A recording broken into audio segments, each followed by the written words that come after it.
Coast Avengers. West Coast Avengers.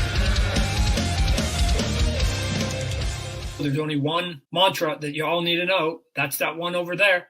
See Todd, bye Todd.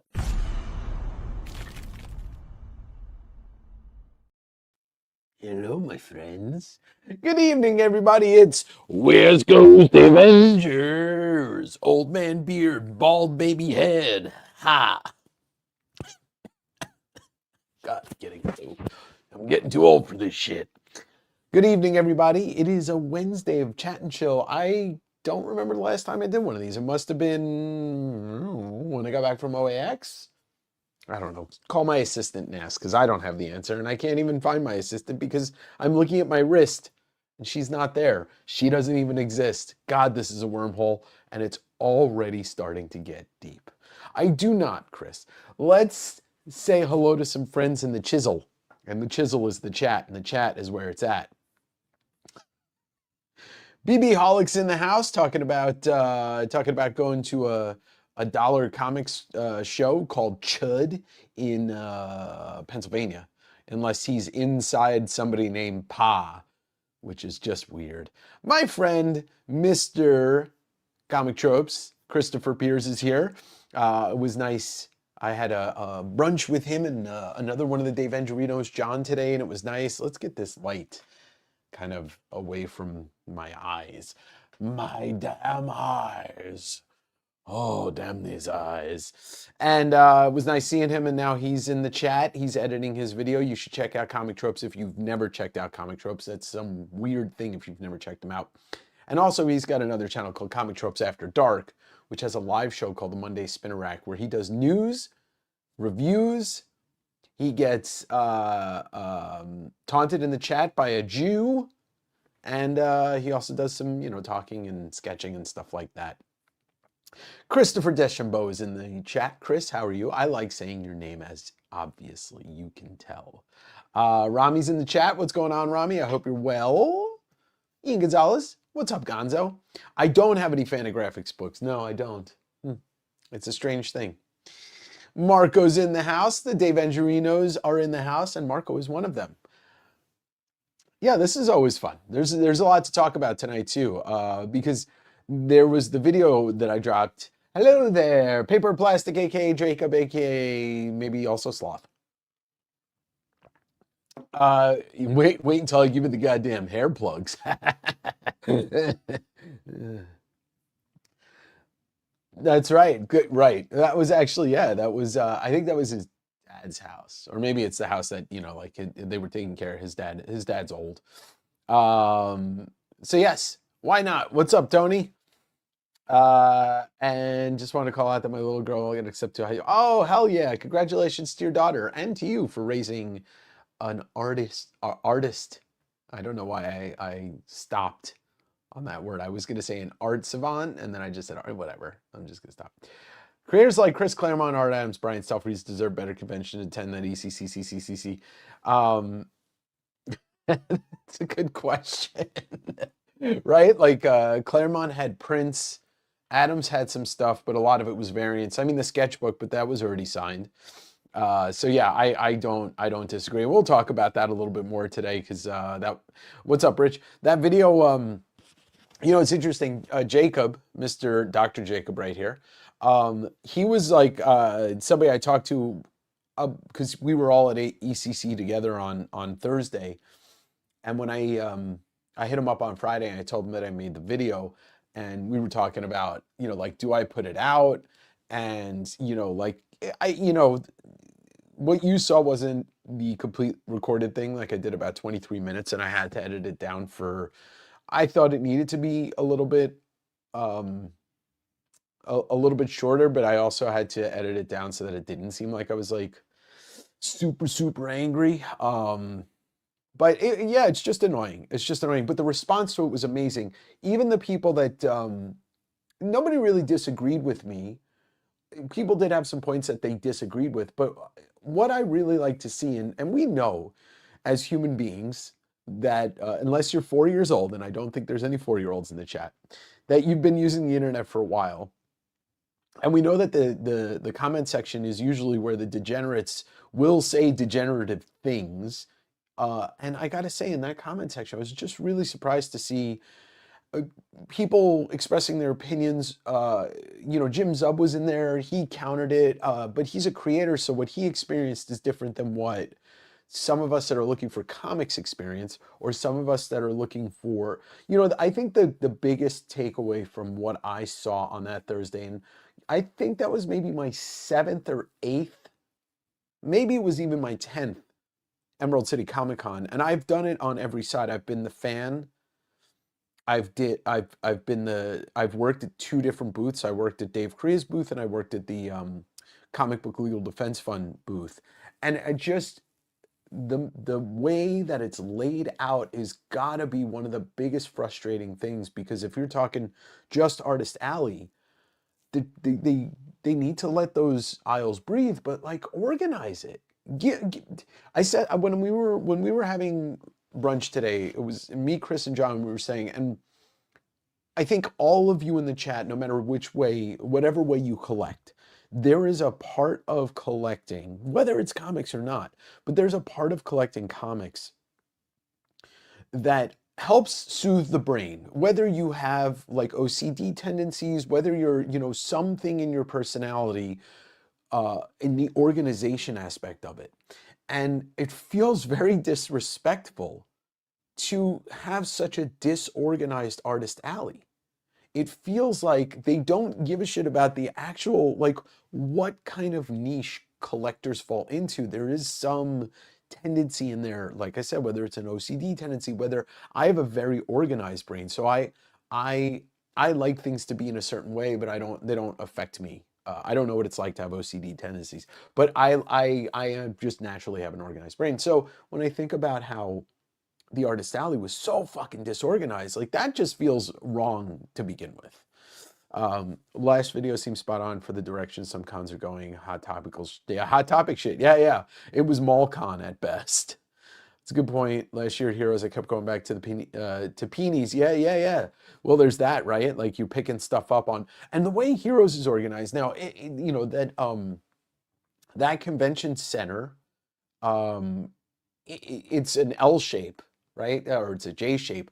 But the way that they organize HeroesCon, first of all, the aisles are huge. You could make a case that some of those aisles are 20 feet wide, and it kind of has that like one aisle that separates the artists and creators from the dealers. And I love that, because yeah, you go to one side, you pick a bunch of stuff up, and then you walk over to the other side and you get it signed. And exactly, Chris, that's how I felt on Thursday, hanging with friends, seeing a couple friends that were exhibiting, running into some people, but here's this though, Chris. Think about today, if we were to organize a comic book hangout in Western Washington and like do something like we did today, where maybe, a bunch of us meet up at a restaurant or whatever. This is just, for shits and giggles. The amount of money you paid to park today was $0.00. We ate, and then we went to the comic store. The amount of money we all paid to go to Emerald City Comic Con, whether it was the badge, whether it was the parking or the food, I mean, at minimum on a Thursday, you're looking at $100. $100. And so it's like, yeah, it's great to hang out with friends, but do I need to pay $100 to do so, Most Comic Con are all about vendors and prints and junk. It should be about the artist and comic book and manga industry. Yeah, I mean, look, you got to make a case for the, like the dealers that sell vintage stuff and one booth here or there. But yeah, I agree with that. What's up, Bob? Hope you're well, dude. And Rami, that's what I would love to see about Emerald City Comic Con. I'd love to spend an entire day in Artist Alley and not even think about the other stuff. So then maybe I would come back a second day to see the comic book sellers and that. I strongly suspect they have so few comic creators and vendors that are trying to pepper them in. Yeah, that's what we were saying. Yes, and malls do have manga. Yeah, that's a mind-blowing thing to me. There is nobody in comics that can look away from manga or look past manga or pretend that manga isn't the biggest comic industry or output or arm of it. Like if we're American comics or Japanese comics or French comics, like manga trumps it all. Or, the YA stuff, I guess, like Dogman, Reina, and, stuff like that. But you don't see a presence of that there. Yeah. Yeah. And they're right down the block. They're right down the block. OAX does have the best urinals, although sometimes Tyler is like he's vomiting, he's like pissing all over them. OAX, well, look, Kazra, my experience at OAX is the standard for a con, but it doesn't represent the portion that we're looking at the vintage comic sellers, but it is just one big artist alley and museum at the same time. I mean, my video on that, now, I don't know if I'll make a better video depicting a Comic-Con than my OAX video this year. What's up, Erwin? Erwin Papa in the house. I actually heard that one famous creator got his junk stuck in a zipper at OAX and had to go to the hospital. He bled out and passed away. Yeah, rest in peace, Jim Food. What's up, Mark? Well, that's laugh. What's up, Cal? So yeah, I don't ever really set out to even document, and I didn't have a bad experience at Emerald City Comic Con, but at some point, I mean, it's my duty as somebody that has 2 channels and one that goes to a lot of cons to really be honest about what I saw.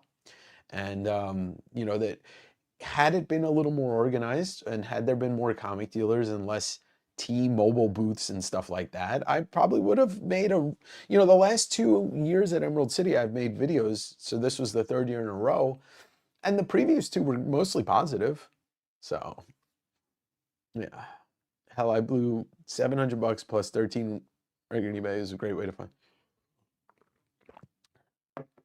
So, Chris, I need a new turntable. My turntable went down a couple months ago, and I've just been lazy about getting a new setup.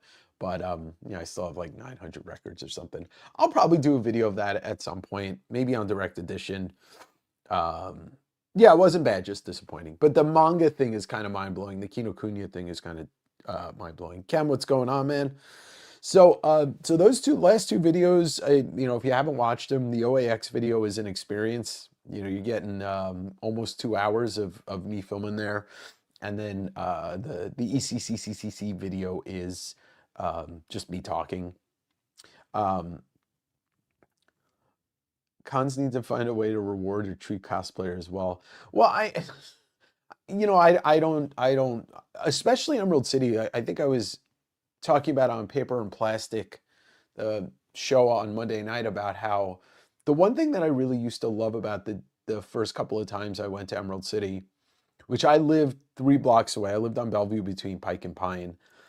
And you used to go to that kind of outdoor atrium where like all the planters are and it's kind of like tiered, and they used to have all the cosplayers meet up there and they used to take all the photos. It was fun to watch that because I still think that anybody that can make a costume that looks better in person than some of the stuff we see on screen, I think those people actually are fairly fucking talented.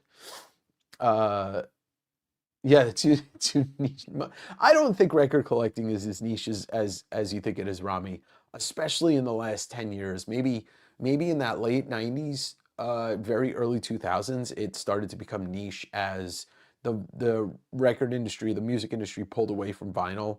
But then once, like after I mean, it really is the Jack White effect really started to take place. I think we're back in the heyday of record collecting. Yeah, that was a great episode. Subscribe there. Subscribe. What are the thoughts on the first pictures of God of War? Yeah, it looks kind of fucking dumb. I loved the Ragnarok was an okay game. I didn't love Ragnarok, but the one previous to it, I think is one of the best games ever made. And I think it's the best controls I've ever felt on a game. Freeway Park, that's it. Yeah, during Star Trek conventions, it looked like you were in an episode. That's so cool. Yeah, it's such a unique setting. I mean, San Diego has a unique setting too because it's right, it's right there on the water. But for an in a downtown setting for a convention, that was a unique place. And then if you play Last of Us 2, it makes you even feel more connected to it. I think physical media is definitely coming back. Trip's in the house. Trip was there on Thursday and on Friday. was nice to see him. One of the friends I saw, and I'm curious to. I mean, I know we're on the same page ish. I think you had a little more fun, and I think if you don't go to too many conventions a year, or you only go to one, I think Emerald City is definitely good. But if you were to go to OAX, or if you were to go to Heroes, or what Baltimore is supposed to be like, or the Eddie Pecan or IC3 or SPX, then you go to ECC, it definitely feels like you're going to be a little bit let down. So besides those videos, this week, Ben Earl, B. Earl, he's done a bunch of Marvel stuff, Daredevil Echo, Werewolf by Night, Ultimate Hawkeye. He was on the podcast. So give that episode some love. I know he's not a huge name, but I'm trying to, that some part of the podcast does dedicate itself in this channel as well to bringing some new names into the light for comic book readers. And yesterday I shot 2 interviews, and Sunday I shot an interview, and Friday I have an interview. So here's who you have to look forward to coming up on Direct Edition. Marko Djurdjevic, or Djurdjevic, however you want to say it. He's got a Kickstarter going on right now for Orkin, which is a series of novels and illustrated novels that's going to be this birth of a new transmedia universe that he created. And I shot yesterday with Brett Bean, the man behind a hot book of the moment, which is a fun book, Dork, who also worked for the Jim Henson Creature Shop. He worked in video games. He was an artist for, I don't know how many issues on I Hate Fairyland, maybe 12 or more, and great guy. So I recorded with him yesterday. And then, as you can see on my back wall, there is a lot of Fantagraphics books. Yes, I interviewed Gary Groth yesterday. I was intimidated, and I'm not because of him, because of who he is and the journalist that he is and the person that he is. I was a little intimidated and nervous, but it came out great. I think, we did about an hour and 20 minutes. He told stories about Crumb and the Hernandez brothers, and we talked about Eddie P. and Stan Sakai, and, just so much stuff in the Comics Journal, and Amazing Heroes, and Kim Thompson. And, I started to make a list of names that Fantagraphics has published, trying to pick out some of the names to talk about. And after I started making this list, there's like 30 names in, and I'm like, everybody that ever worked outside the Marvel DC system, and the Image and Dark Horse, those majors and the major indies, they're a Fantagraphics artist and writer. It's wild. It's like the names are endless, and I really had a good time with him. And I'm hoping that it leads to at least another interview, because 4 hours isn't enough. I mean, I even got him to talk about Todd, which was an interesting thing, because that interview in that Comics Journal issue is pretty fucking legendary. So, and then this Friday I'm recording with my buddy Connor Valentin. Some of you might know him because he goes to comic conventions. He's done some mini comics, but he's also the frontman of a thrash metal band called Descentients, and they just released an EP called Kaiju. So that'll be a fun one. I'll be a very relaxed person in that interview, because it's somebody that I'm already friendly with. So since 2015, there was $1.2 billion to sell records, going up. So short doc series, and that's not counting used up. Yeah, it is the Jack White kind of kicked that off with Third Man. He kind of brought a lot of aspects about what we love about vinyl back to the forefront. Yeah, I will keep bringing it, Chris. I already have. Look, I don't want to say who it is, just in case the interview falls through, but I have the 100th episode. I'm recording it at the end of this month, and it's 2 guests, and it's going to be a fun time. Kaz, it's such an interesting thing, because I can't say with 100% certainty, but right now, I feel like within reason, I might be able to get anybody that's a Fantagraphics artist on the show. And I'm working on somebody that's pretty cool. We're just trying to iron out dates and stuff like that. Fantagraphics is the top of the indie publishers. Someone needs to be, and they're first. Yeah, and I think they transcend, like they're the, I said to Groth during the interview, I said, like, I think of Fantagraphics, and it's because of the location, but I look at Fantagraphics to comics and books as I look to Sub Pop to music. Or, and you can replace that with any of the indie labels, but because they're same city, same region, like Love and Rockets and Nirvana coming through Sub Pop and Love and Rockets being Fantagraphics, like those two things are extremely symbiotic in the way that they changed the entirety of the industry that they exist in. And I Gary agreed with me on that. I don't think it's a Eric's a very important person in comics. I talked to Jaime and Gilbert a few years back, and they had an amazing story of ending up in the elevator with Jerry Siegel and Bob Kent. That's pretty cool. I think I might have heard that story or read about that story. The story that one of the stories that Gary told is about, I think he said he was with Gilbert when they went to meet Robert Crumb for the first time. Yeah, Marco, that's gonna be really fantastic. Is the line for the Is this the line for the taco truck? Yeah, we're all out of meat, so you just have to eat lettuce. Fanta has an artist show their art. Yeah, Wall Small. Yeah. Um, it's I think that's an interesting idea. It's just being that it's once a month, not I mean, gotta be honest, not every artist that they have speaks to me. They did a Justin Hampton show, which I would have liked to go to, and they did a Chuck Sperry show, but I want to do more with them. It's just it's a lot of work. You know that. Hello there, Samuel. I hope you're well, my friend. How badly would Thundar the Barbarian kick He-Man's ass if they battled? I don't know enough about Thundar, but He-Man would kick his ass. Come on, it's He-Man. He's got the power. He's got the power of Grayskull. What does Thundar have? He's just a barbarian. Thundar is something that went over my. That's not something I ever experienced. So yeah, Gary Groth, Marco Djurdjevic, Brett Bean, and Connor Valentin from Dissentients, plus the surprise guests of the 30th, the 100th episode. It's on the 30th. Yes, because He-Man's got the power. Conan, he's got the. But come on, we all know that He-Man's got the power. Plus, he's got a secret identity that's like a very, very flamboyant man. And come on, we all know he could kick Conan's ass. Suggestion, coming through the dollar bins at the Damage Room in the Phantom. Oh yeah, I mean, when they had their big sale, what was that, the end of the summer last month? I mean, I was there for like an hour and a half, maybe even 2 hours. I mean, I go there pretty frequently. It's just, how many videos can I make at Fantagraphics? It's such a small store. I've put it on the channel a couple times in little things. How long? Let's see. Next week is Djurdjevic.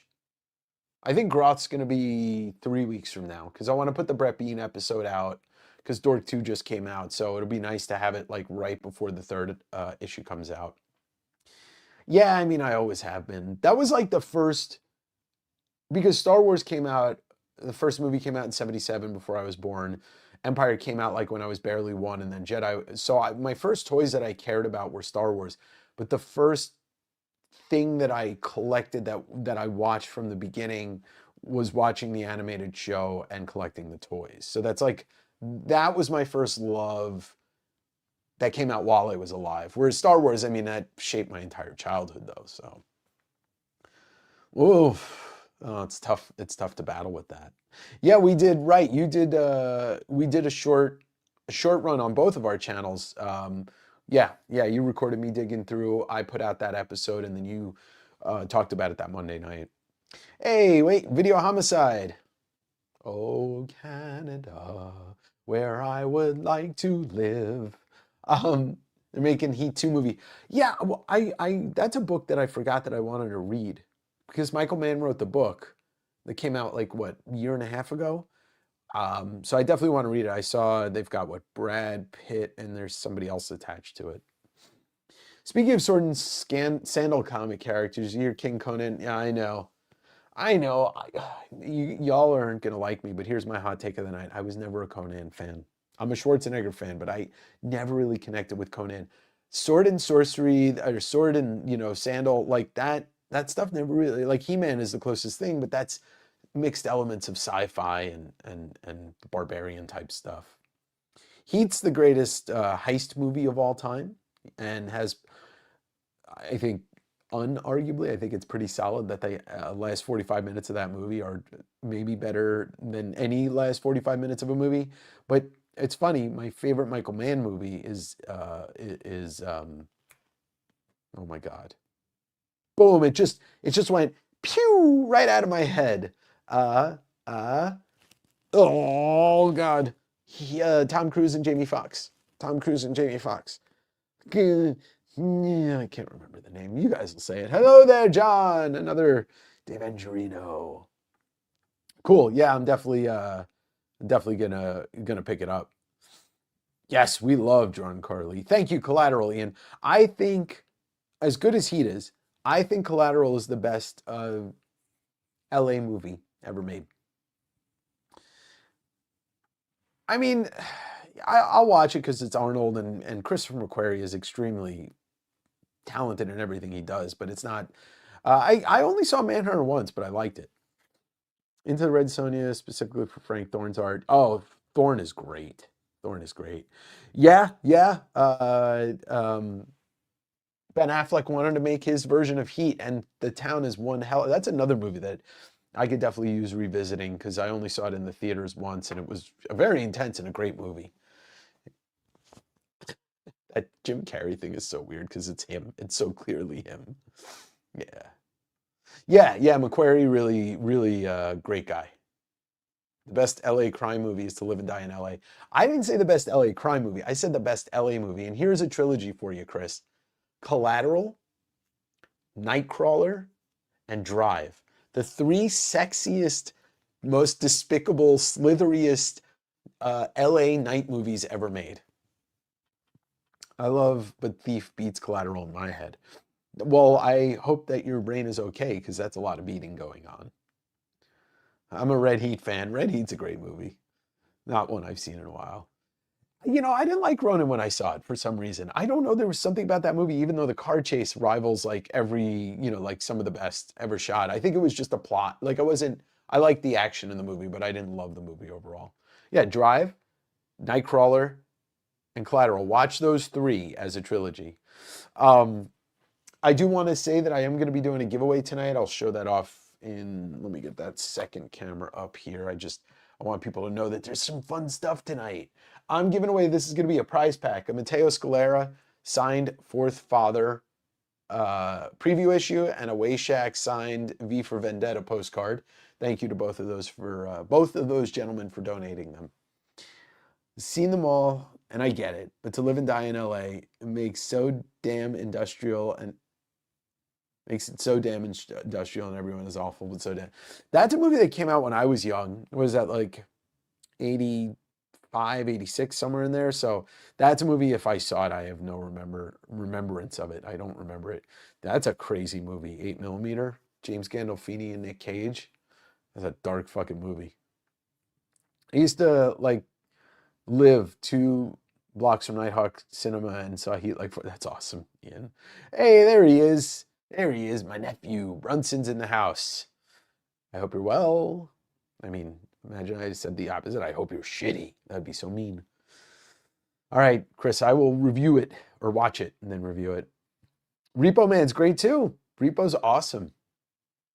I'll be giving away whatever leftovers are in Dave's fridge. Actually, I went grocery shopping today, so I don't do leftovers. I'll cook something and make multiple, I'll cook a couple of chicken breasts and put the rest in the fridge and eat one, but I'm not a leftovers person. Do I look like I leave leftovers? Come on. LA Confidential is another great one. That's there's not too many noir or movies that came out in a current time that really knock it out of the park, going back to that era of LA. I think the Perry Mason show that was on HBO, which only lasted 2 seasons, that's a really nice compendium to LA Confidential. You know what? I knew somebody was going to ask me that, Leo. Let me tell you, I just had a snack for dinner because I had a big brunch and I ate a mandarin orange and I'm like, I don't really want to drink citrus after eating citrus, you know? Fast Times is a great movie. LA, that's a different side of LA. That's high school LA. There's not, you know what's a great LA movie? Dope. I don't know, that movie came out maybe 10 years ago. I think that was Shamik Moore's first movie. That's a great movie. Anybody mention Drive? Yes, Brunton, I mentioned what I like to call is the LA Night trilogy: Drive, Collateral, and Nightcrawler. I love the Perry Mason. Yeah, it was really good. It was really good. The second season wasn't as good as the first, but it was still really good. New comic, brutal, dark, blends noir detective with the Indiana. Yeah, I'll read that in trade. That's one of the new Vertigo books. He's a real hero. Speaking of noir, any fans of Brick in here? John, I saw it once back in the day and I loved it, and I never revisited it. And I love Rian Johnson, so that's a great movie. Yeah. American Psycho was a great movie, but that ending leaves you questioning if any of the murders happened. Yeah, but that's New York. That's a New York movie. Falling Down, another classic LA movie, which probably inspired some of the worst in men. But it is a great movie. Yeah, Michael Douglas, come on. But I still contend that, like, yeah, you know, that trilogy, if you've never watched all three of those with kind of like that in mind, Drive, Nightcrawler, and Collateral, you're in for a treat. Mac and me. I haven't seen it in so long, but I do remember. I mean, Steve Martin movies are usually awesome. And that's a great movie, from what I remember. Did I see that one movie with the one dude in it? I'm the dude playing the dude disguised as another dude. Yeah, I mean, I guess you could, Lebowski's a great LA movie. But what's interesting about Lebowski, much like Tarantino movies, those LA settings really shine because they're indoors. Like you can tell, like the diner in Pulp Fiction at the beginning, or the bowling alley in Big Lebowski, and the houses, like that's the kind of like Wonder Man. There's a lot of cool locations that they use that feel so much like what LA feels like. Mac and Me, a noir classic. There's direct, yeah, there really is, Ian. They Live, yeah. That I never thought of that as an LA movie. I know it is, but yeah. It's a classic on its own. Speaking of reading things in trade, I just finished the trade of Lost Fantasy from Image. I read the first issue. I liked it, but I didn't go any further. Like John Mulaney's live talk show all about LA. That was on Netflix. I didn't watch any of it. Crank and Crank too. Yeah, very LA movies. I mean, and then if you want to like, Barton Fink, I haven't seen that in so long. If you want to go like that kind of route, Brunson, I mean, is there anything better LA than the last Grand Theft Auto? Like I can get around. When I first got Grand Theft Auto, whatever that is, 5. I used to drive. I knew how to get everywhere because I know LA pretty well.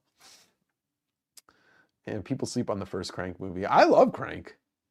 Once Upon a Time in Hollywood. Well, yeah, I said like Tarantino. And that's the book I'm reading right now. I'm reading his novelization of Once Upon a Time in Hollywood because I heard that like the Cliff Booth movie, which is crazy that it's happening, Fincher directing. I heard if like that book connects a lot of the things in the movie. I'll be pledging that was really intriguing. I don't know what that was referencing, Jacob. Swingers. I don't hate that movie, but that movie annoys me, and it's the way they talk. Oh no, but that's that's post-apocalyptic LA, so we aren't there yet, but one day we'll be. Are your glasses functional or just for the ladies? I couldn't see a fucking thing if I didn't have these on. I'm blind. One scene in particular doesn't age very well in Crank. Yeah, it's been so long since I've seen it, so. LA Noire was great. Yeah, that's right. I forgot that game came out. What cities are interesting that have very few movies where a setting is super important? Milwaukee, Austin.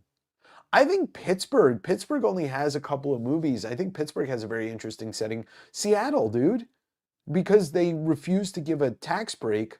Movies, there's been like in the last 20 years, like 2 or 3 movies shot in Seattle. How unique does this city look? I mean, Vancouver is the least unique looking city because they make it look like every city, although it is a beautiful city. But Seattle, I mean, the only two movies that stand out are Singles and Assassins. Yeah, he should keep his mouth shut, Tarantino. He talks out of his ass way too much. I lived in LA around the time, so Swingers was really, yeah. Well, NHL in '94. Gary, Indiana. No, you can't capture the stench of Gary, Indiana, though, Raymar. Portland, yeah, Portland's pretty unique looking, especially like if you're looking at downtown from the east side, it's very unique looking. And looking from that side down. Training Day. Oh, that's a great LA movie. Well, you can make a case for Training Day. You can make a case for Boys in the Hood. I don't remember New Jack City really feeling like, oh no, because that's New York. But Boys in the Hood's another one. Training Day and Boys in the Hood.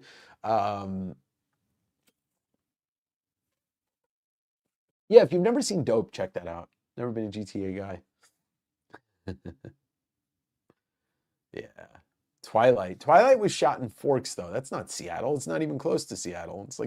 It's like saying we shot in Atlantic City, New Jersey, so it's like Seattle. I mean, it's like New York. Everyone posts the city. Oh God, this is gonna be crazy. Wait, what was the slander? Forgetting Training Day? or what did I say? What did I say? Specifically, blue collar in early mid-90s Chicago is a color of money. Mid-80s. Well, mid-80s Chicago, I mean, Chicago's got a ton of movies. Wayne's World is one of the ones that comes to mind, even though that's shot in a lot of the suburbs. But that whole Second City, all those Second City movies that were Midwestern. Oh, slander on Gary, Indiana. Okay, I'll stop. I have a lot of friends from Wisconsin, Raymar, so that's where I get my Gary, Indiana slander from. City of Industry and City of... You know what? Okay, I'm gonna Ottawa. I've only been to Ottawa once, so I couldn't really... Yeah. Free Enterprise. I don't know that movie. Chicago Blues Brothers, there you go. Yakima, Sleepless in Seattle. That's right, I forgot about Sleepless in Seattle. Well, San Francisco, you got Vertigo, you got Zodiac was another great San Francisco movie. I feel like there's another one. Well, Escape from Alcatraz, but that's not really San Francisco. Well, so Dark Knight is a Chicago movie, but then Dark Knight Rises is a New York, Pittsburgh, and Chicago movie and an LA movie. The Conversation, that's the one I was thinking of. My brain was saying French Connection, but that's not. And it was The Conversation was the one I was thinking of. Houston Rushmore. Huh. Didn't realize that. I've always wondered where the house that Buffalo Bill lived is located. Bill for the movie, just throwing it out there if someone knows. I don't know. Oh, you know it was filmed in Tacoma, though? A great classic coming-of-age comedy. 10 Things I Hate About You. I think Ant-Man and Wasp, that is a very prototypical San Francisco movie. Menominee Falls, Wisconsin, American movie, was shocked when I realized that American movie was in it. Huh. Oh, yeah, Body Snatchers. That's a classic. Yeah, I knew who you were talking about, Leo. I'd fuck me. So I know we were all talking about movies. It was Manhunter, an LA movie. Someone else can answer because I haven't seen it in so long and I only saw it once. Bullet, that's another one. Thank you, Sam. Which that movie is what inspired. Do you remember the PlayStation game Driver, which came out around the time that like the first GTA came out, or the second GTA? Only now I didn't get a chance to open my books from the last sale. Happy to see you got more Fuck Eye stickers. Oh yeah, of course, man. I knew I owed you one, so I was like, yeah. Well, there you go. The Game. That's a good one. Different Strokes was filmed in Gary, Indiana. And it was for different folks. Sometimes that's what Different Strokes are for. But yeah, Seattle, they lost, their chance to make a whole bunch of movies here when they decided not to go with the, do tax write-off. So anyway, I'm just going to show off what I pulled up today, just because I wanted to show that off. I'm not going to flip through the books and do any spoilers, but the new Dork issue came out, and it's just it's actually a little bit deeper than the first one. And Brett Bean's going to be on the podcast in a couple weeks, so pick that up. This came out today, Comics the Magazine. I didn't read through it. I flipped through it. I got a chance. This is not spoilerific because it's a news magazine, but Jim Rugg does have a story in here. Hold on, let's do this. Jim Rugg does have a story in here. It's the brief history of fanzines. There's my buddies Django and Jeff and their Comics Place, their advertisement. There's a couple. Andrew Rendy has a profile in here. He's a young cartoonist. He's really cool and really good. I don't know if he's cool. He seems cool. I never met him, but he's got the next big thing. So they reached out to me, Rico Renzi, and I talked to Joe Keating. They want me to do something for the magazine, so I'd like to, but I just need to know what kind of direction I'm able to go and write for them. It would be a lot of fun. All right, have a good night. Thank you for the Pop Culture Podcast. Thank you for the super chat. Appreciate it. I forget that I have that, and I appreciate it if you want to support. And also, big shout out to my Patreon supporters, because today I dropped a video that's not going to go on the regular channel, some Florida stuff, hunting in store, Blackbird Comics, and going to Ollie's. So, and you can vote for the flip through of the month. That's also up right now on the Patreon.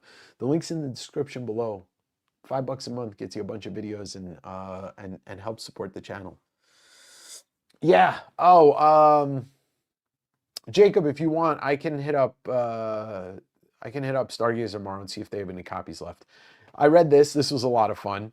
Usagi Yojimbo Kaito 84, which is Zach Rosenberg is the writer, and Jared Cullum is the artist. Jim Rugg did the variant cover. This is the first Usagi Yojimbo series that somebody else is writing, and it's not Stan Sakai. So very cool. I enjoyed that. The second part of Absolute Batman, Eric Canetti's run came out today. Holy shit. I see what they're starting to set up here. Like I said, I'm not going to spoil, but in a grandiose way, I think what they're doing, especially with this 2-issue fill-in, they seem to be setting up the entire universe of Batman and showing us that, like, this thing is going to go for a while. And when you read the 2 issues and you think about that, you really see what Snyder's laying the groundwork for here. And then, God, Canetti was so good in this issue. Oh my God, this is such a crazy 2-issue fill-in.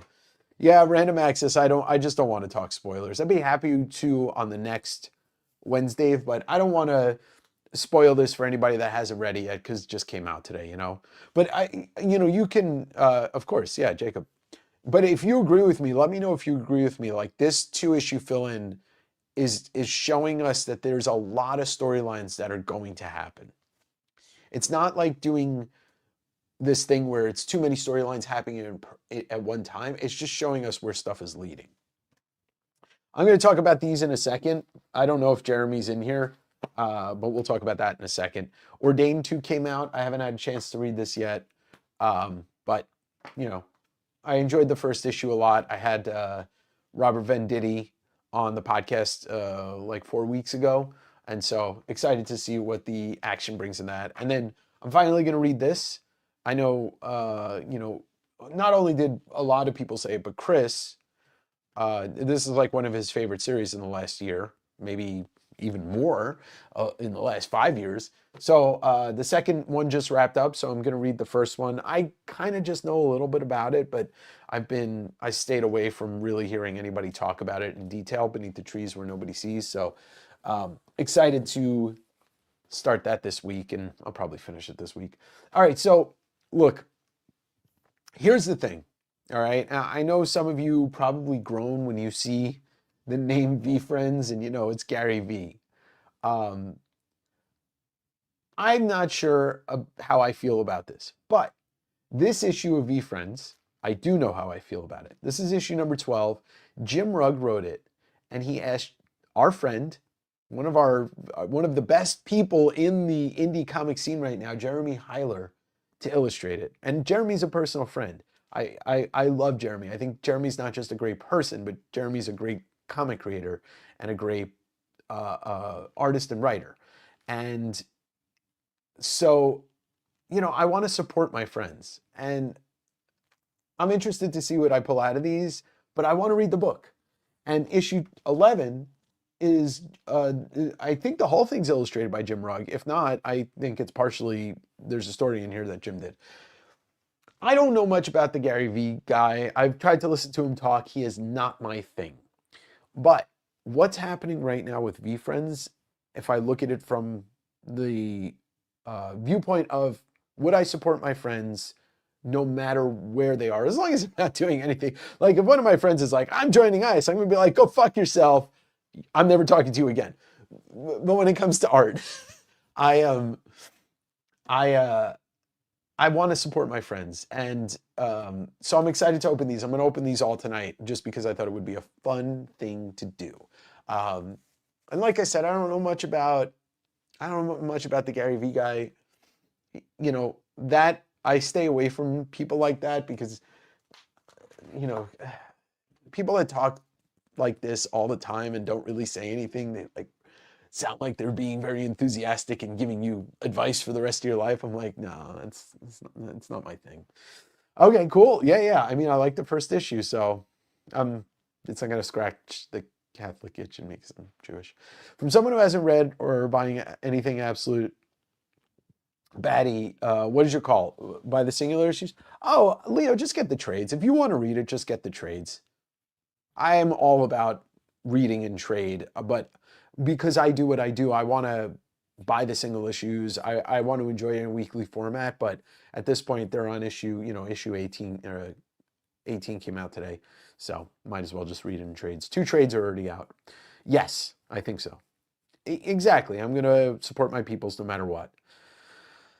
You also made a comment about speculators are ruining the hobby, trying to ruin the hobby again.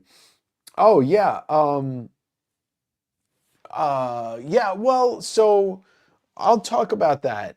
Let's see. Leo, we're going to put a pin in that because I will talk about it. Yeah, exactly. And Jim Rugg is tapping Jeremy to do this issue, and it's a kaiju comic.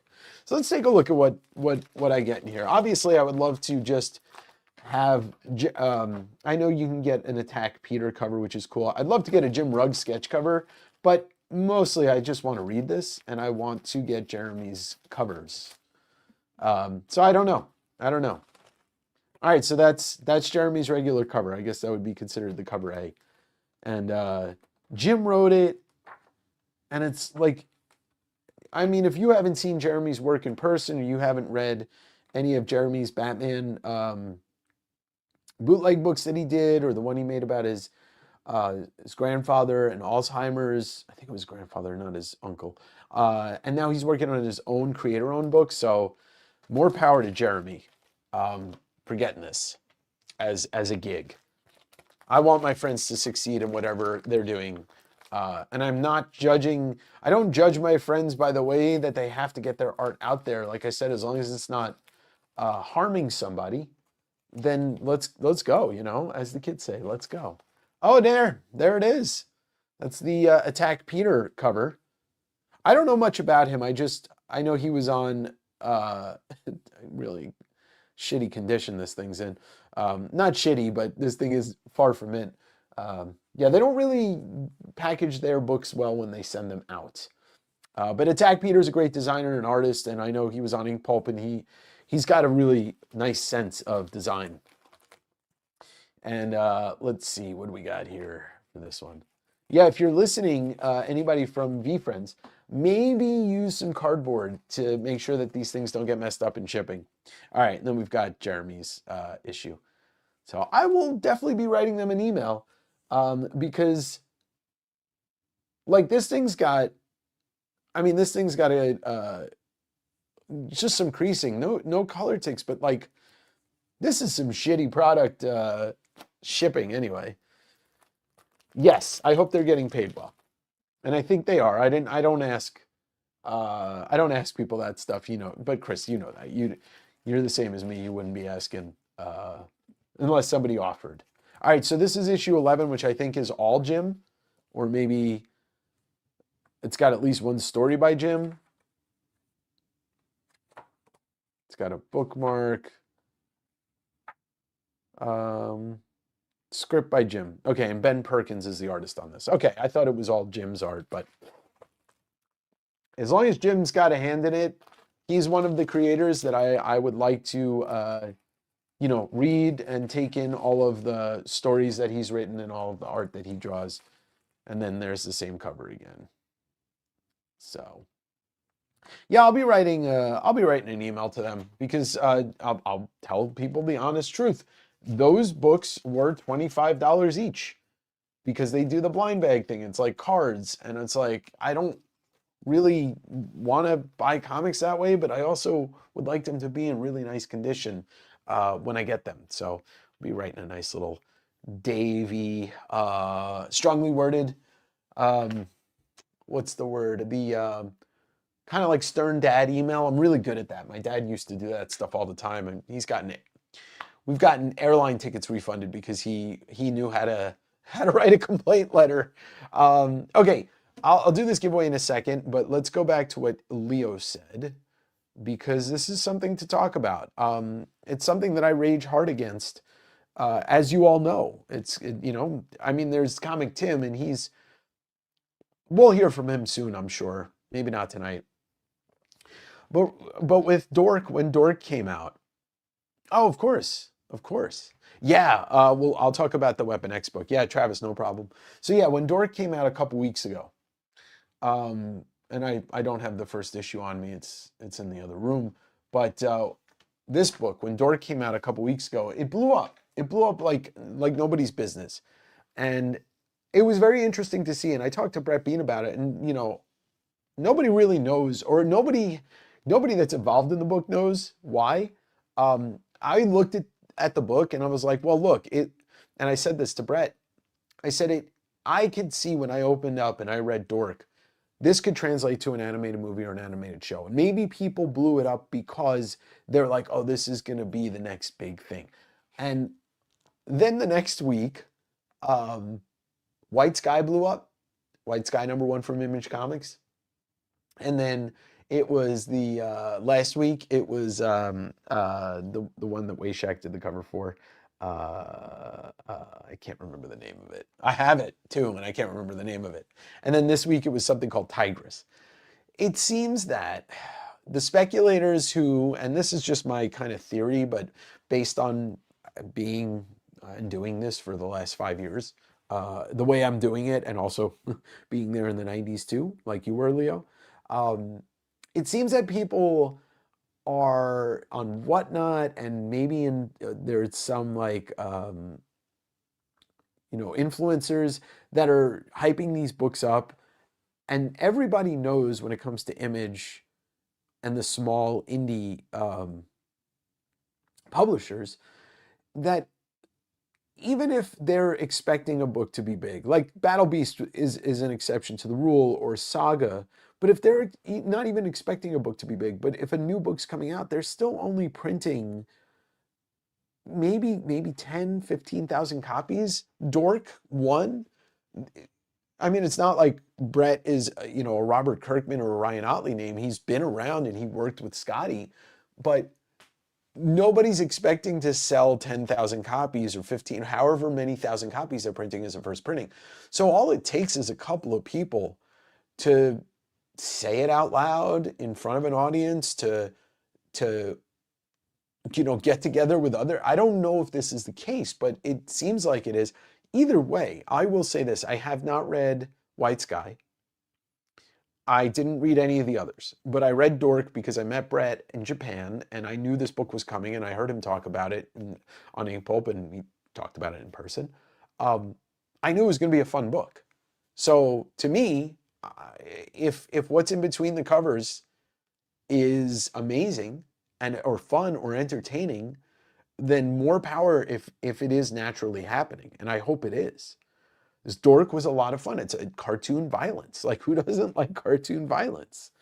And it's funny. I was saying to Brett, and you'll hear it in the interview in a couple weeks, that the first issue, almost every panel had a joke in it, and that's my kind of thing. I love that. I'll get back to it though, because we'll talk about the Absolute stuff. Yeah, Jim Rugg has a Weapon X book coming out this year. So if you're not familiar, friends, there's a book series that started maybe a decade and a half, 20 years ago called 33 and a Third. And it was a music book, and each one is dedicated to a different album, and it was a single writer writing about that album. Marvel is, I forget who's publishing it with Marvel, but they're doing a Marvel series like that. And Jim Rugg wrote the first one, and it's Jim Rugg writing about Barry Windsor Smith's Weapon X. And that's coming out this summer, so I'm excited for that. Of course, Travis, you got it. I think there's a speculation vacuum. People just want to spend money regardless, and they need to fill that void. Late night, I think it is, and I think it's perpetrated, or at least exacerbated, by the speculators that came in during the pandemic that petered out, in the last, from like late 2022 on, when the markets, when comics started kind of coming back down. The floor was risen, but the comics value started coming back down to earth.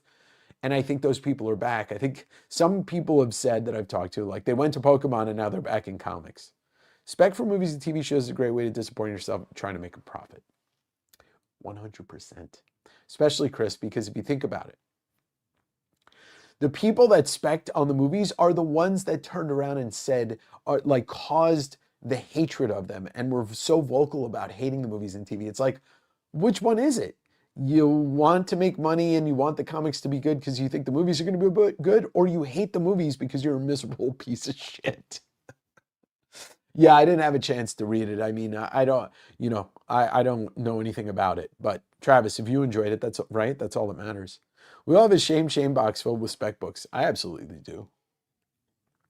I pull it out every Halloween to give to the kids. FOMO real. It's fun. I mean, look, I'm not I'm not trying to brag. I'm not really susceptible to FOMO in comics, but I am in art. So it's a way more expensive FOMO to have. Nectar, that's the one. Yeah, I looked inside the art. It did nothing for me. If Wayshak did the interiors, it would have been amazing. Yeah, Dork was a lot of fun. Spec stuff in the 90s, I think, almost destroyed our hobby. Yes. I don't, Leo, I think if things went the way it did with the pandemic, if that behavior 100% didn't lose steam and kept going, I think it would have ruined comics in a way that may not have been recoverable, but it did peter off. I mean, the problem is too, and so I can get to I'm partly pulling Nectar for, I didn't know she was doing covers.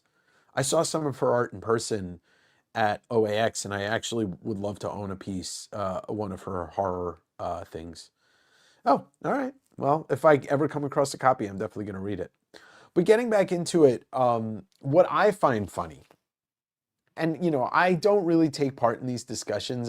Like you're on Facebook or you're on Reddit, and you just see these discussion groups talking about Absolute Batman, and people like rooting for it to hit a floor, to go down in value, which I think is so fucking funny to me, because those people don't read. Like, if you're rooting for Absolute Batman to lose steam or lose value, like, you're clearly not reading it, because the book is better than it has any right to be. It's the most exciting ongoing I've read in years. I mean, maybe all time. And I'm having a blast with it. And Absolute Wonder Woman's a blast. And Martian Manhunter is, I don't even know how to explain that comic. You just have to experience it. It's very abstract. And at no point would I have ever expected to read such an abstract comic in this point from the big two. Maybe in the Vertigo days for sure. You've got a lot of that with Shade the Changing Man and some elements of Constantine and elements of Animal Man and stuff like that, or anything Grant Morrison fucking touches. But yeah, and when I see people that are like rooting for Absolute, I'm just like, you really don't, you're not a comic reader. You're barely even a comic collector. You're just one of these people that sits there and is upset that you don't own the book or you're not interested in the book and you're jealous. I feel that there are a lot of people, and they're not comic readers or fans. They're just jealous because people are enjoying comics for what they are, a reading experience, an art experience. I think that's what happens a lot of times. Like, I think a lot of people, rightfully so, have been turned on to Invincible. And I read Invincible in hardcovers as they were coming out because my friend was like, you need to read Invincible. This must have been like 2000 and, I don't know, 6 or 7. And he was like, you need to read it. It's the best superhero comic I've ever read. And sure enough, he was right. And I fell in love with it. And, and now people are finding out how good the comic is, and they're being turned on to it by the show, or they're being turned on to it by Battle Beast, or they're just hearing about it and picking up the trades because, the single issues are so expensive because of the low print run. And I think a lot of people, when Invincible started getting popular, it's the same thing. Like, people were rooting for it to not be worth that kind of money on the secondary market because they couldn't get into it or they couldn't own the issues. And I feel like with Absolute Batman 1, and it's going for a lot of money, but people are like, oh, the print run's so high. I'm like, the print run's so high. Do you know how many copies of Hulk 181 existed at one time and how many copies still exist? Or Amazing Spider-Man 300? So in 20 years, when, absolutely, and maybe it won't be worth as much money, but in 20 years, when there's the same amount of copies of Absolute Batman 1 existing in 20 years, that Amazing Spider-Man 1 300 exists now, I'm going to be like, yeah, it's how time works. Anyway, I think the specs have very little power now, but the publishers think that the specs dictate the market. Yes. Dude, you know what? You're onto this, because the publishers are always 2 to 3 years behind what I wouldn't even say the speculators. I'd say the speculators are part of it, but just the secondary market as a whole. Like, I'm in the secondary market. I'm like a comic store that doesn't sell new stuff. I only sell, the back issues and stuff. But I noticed that, and this was something I said at one of the retailer roundtables. I think it was the first one I did on the channel, which would have been about 2 years ago. It was only about 2 years after the pandemic bubble started to exist that Marvel and DC started heavily doing facsimiles. And I still, to this day, and nobody's ever said this out loud, but I still think the facsimiles were a response to what they were seeing on the secondary market, and they weren't getting a piece of that pie. So they said, okay, we'll just reprint all these things, sell them for $4 to not $8.99, depending on if they're foil or not, and we'll steal some of that money away from the secondary market. And what the publishers failed to really understand is, if you fuck with the secondary market, you're going to fuck with your own market. Because everybody that walks into a comic book store, if you're going in for New Comic Book Day only, then you're going to browse some of the back issues, whether they be in single or whether they be in trade or hardcover format. And if you walk into a comic store, and I know this doesn't apply to everybody, but if you walk into a comic store just looking to dig the back issues, but there are new comics out on the shelf, you're going to still look at them, and who knows what's going to happen. You're going to probably buy something.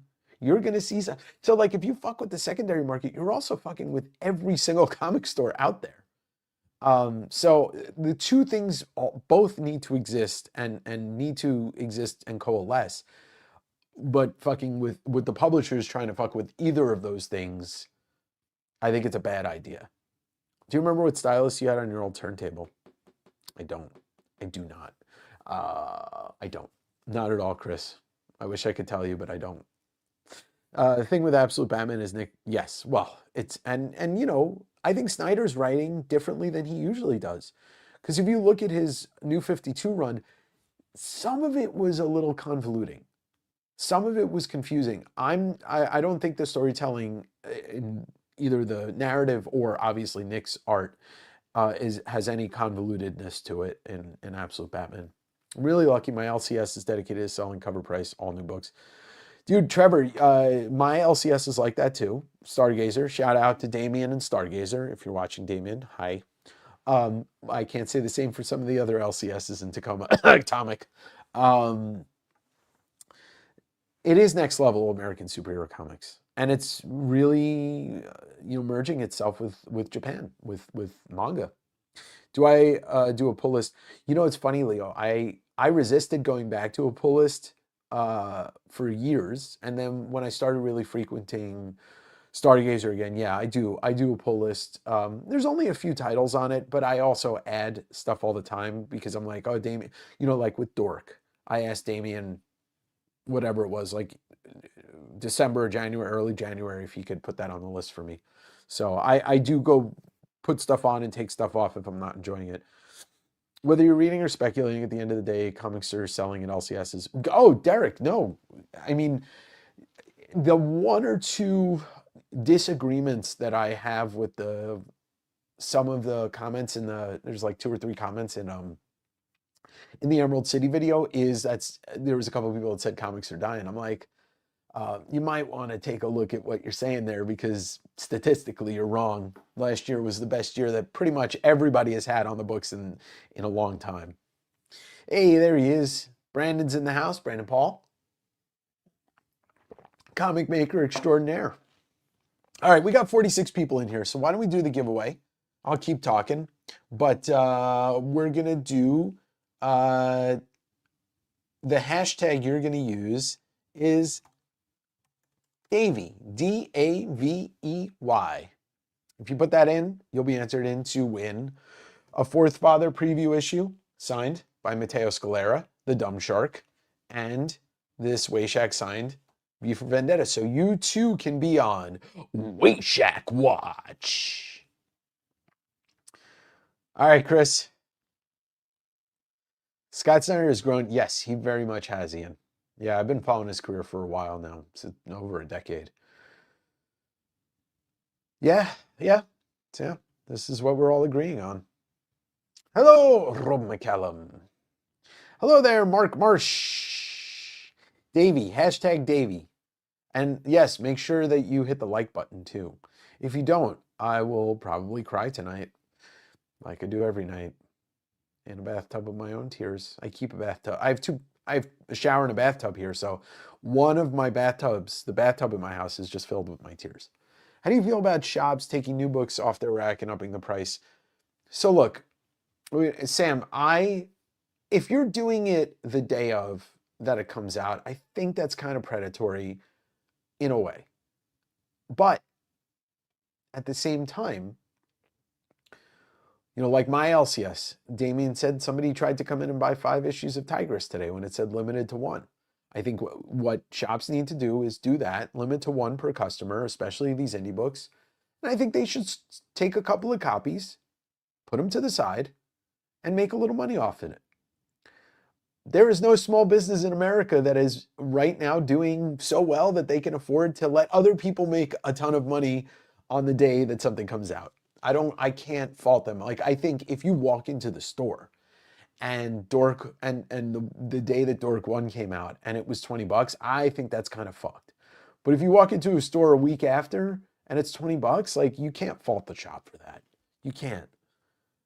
It's you're either letting, and I don't do that in my shop. I have bought stuff. I do my own spec, and my own spec is the weirdest thing because it's stuff that nobody would spec on. And I didn't do it with the one thing I was pissed off about was that Absolute Batman 1 work in progress edition. But I would hold that for so long that it would be, like 6 months later that but I don't really do that at all, spec books. I buy multiple Daniel Warren Johnson books every time he's got a new cover out because I collect them. Plus, I know at some point somebody's going to hit me up and be like, oh, do you still have a copy of that? And I'll be like, yeah, $8 instead of $7 if it's something that's, Yes, do that there.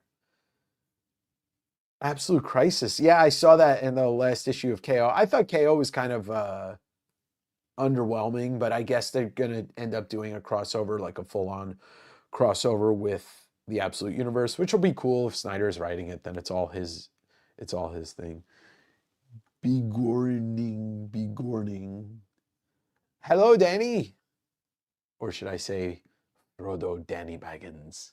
Okay, I will ignore that, Travis.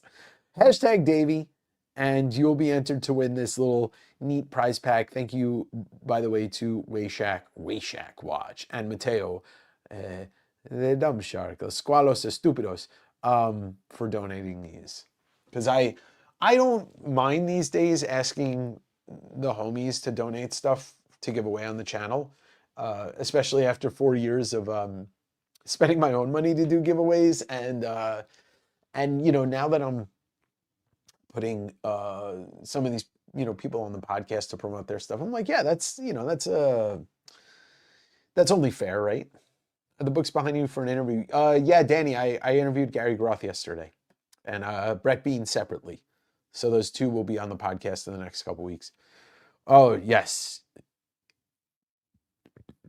No, his backup story was amazing. Absolutely amazing. The LCSs are going out on a limb, ordering new books, banking that they will sell. So if they put a few for themselves aside, yeah, exactly, exactly, Mark. Like it's like I said, a small business in America right now. I mean, anywhere in the world, but in America right now, it's not an easy time. No matter how we perceive it to be successful, it's not. Like especially in a metro area. Yeah. So yeah, and Marko Djurdjevic, who I interviewed on Sunday. So, all right, let's see if we can get to 25 people entered into it, and then I'll do the drawing. Let me share the screen here. But yeah, I think, you know, you're always going to have people in comics doing things that don't necessarily help, that hurt. But I think right now, I think we've got a lot of people that are excited about creating. I think we have a lot of people that are excited about reading. All right, Bob, have a great night. You might as well put the hashtag in. I mean, if you're not here, I know who you are. I know who you are. Let's get two more people. Come on, 25. I think there's a lot of people that are excited as shop owners. I think we've gotten away a lot, at least in this country, for shop owners that are miserable and don't want to talk to the people that walk into the stores that want to recommend books. Like if you walk into Stargazer, whether it's Danny, Kevin, or, you know, Damien, or anybody working there, and you're like, hey, you know, I'm into blah, blah, blah. Kevin will give you different recommendations. Danny will give you different recommendations. Damien will. Like it's, you know, I know a lot of the Portland stores are like that, and I hope that whoever's in here, their local store, is like that too. So I think that's how we also increase readership. And we, you know, I don't have much. I don't really, look, if you collect how you want, right? Collect how you want always. But I think even if you're more of a collector and less of a reader, try something. And you know, try something out of your comfort zone, or try something that one of your friends read. Like Chris and John have talked about this nonstop, and I'm like, all right, I'm gonna read it. I know I'll probably enjoy it because I trust what my friends like, unless it's Tom King. Anyway, I just had to throw that in. All right, we'll do it in 5, 4, 3, 2, 1. Just always egging everything on. Hey, Jeff, hope you're well. All right, who's going to win? Who will be the winner? Hey, there he is, Anthony. Let me just make sure I write this down, because I got a... Oh, fucking Post-its were next to it. Ugh. Dooms. Thank you. And now, time for my stand-up routine. You want to hear a joke? America.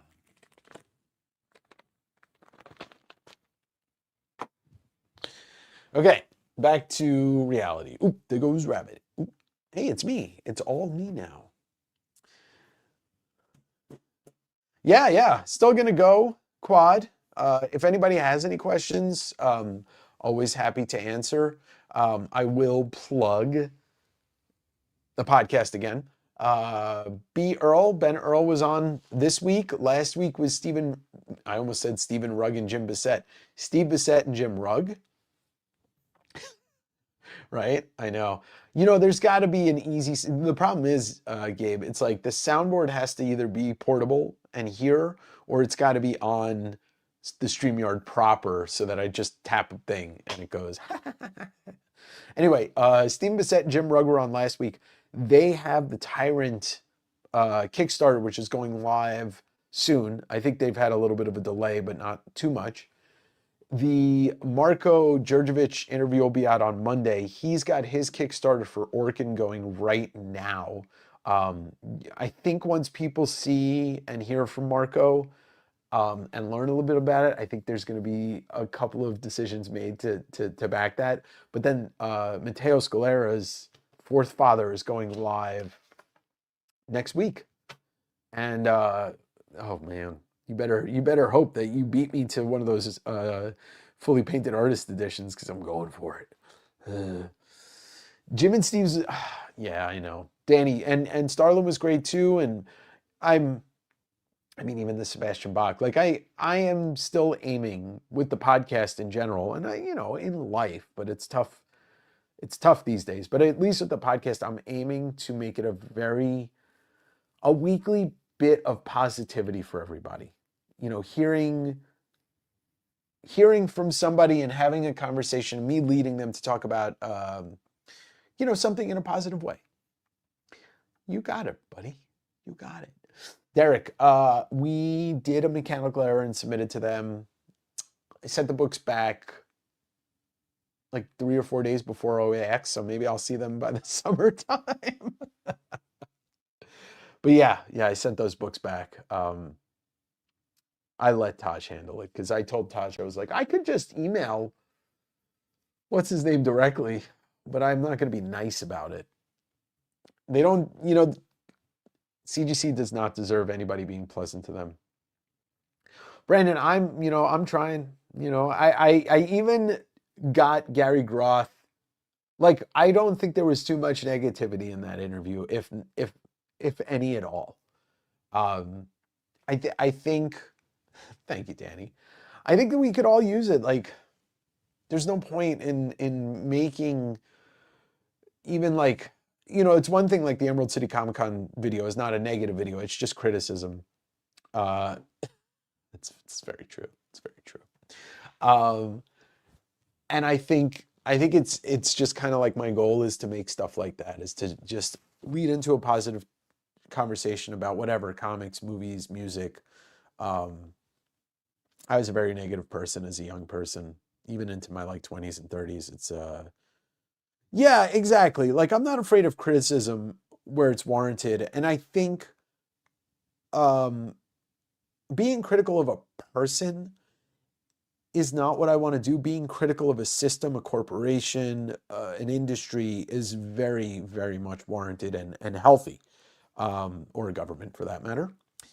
But being critical of somebody because I don't like their art, something like that, like, I just don't see it. But yeah, criticism in a constructive way, especially on a system industry, whatever, a con, CGC, whatever. Because fucking PSA is see, here's the thing. Here, I used to work, Travis, and I know this isn't the grading side of it, but for 10 years, I worked for a company that worked in the sports memorabilia industry. And I had friends that did a lot of heavy authentication with PSA. Like, they would submit 1,000 autographs, that kind of bulk grading. And what I heard about PSA 20 years ago is that you send them enough money and give them enough business, everything goes the way you want it. So why I don't trust either of the grading companies. My problem is I wish they never existed, because it forces your hand as somebody that sells comics, it forces your hand to use them on certain books. Because I could poll all 49 or 50 people in here. If you had a book that sold for $10,000 in a 5.0, but raw, you could only get $2,000 for it. What are you going to do? Unless you're uber rich. And even the uber rich, all they want is more money. But if you're in business selling comics, it's kind of like the Sebastian Bach thing, right? We know that we're never going to see another raw Amazing Fantasy 15 for sale again. And it, if the grading companies never existed, it wouldn't even be a conversation. But, it's like streaming, right? You want to watch anything on TV, and I not mean a movie, and a lot of movies actually are streaming only.